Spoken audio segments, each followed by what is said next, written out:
સર્જકનો અવાજ કોઈ પણ સમયના શાસક સામે હંમેશા પડકાર ફેંકતો હોય.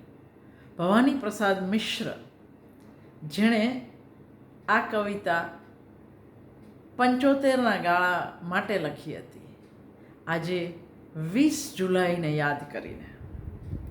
भवानी प्रसाद मिश्र, तुम्हें जानना चाहिए कि हम मिटकर फिर पैदा हो जाएंगे.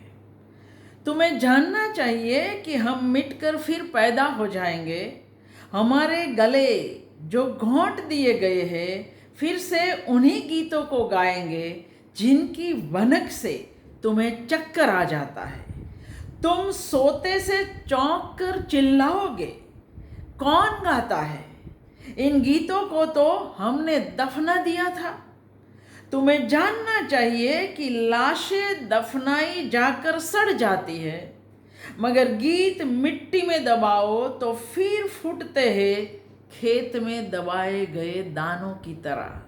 तुम्हें जानना चाहिए कि लाशें दफनाई जाकर सड़ जाती है, मगर गीत मिट्टी में दबाओ तो फिर फूटते हैं खेत में दबाए गए दाने की तरह. भवानी प्रसाद मिश्र.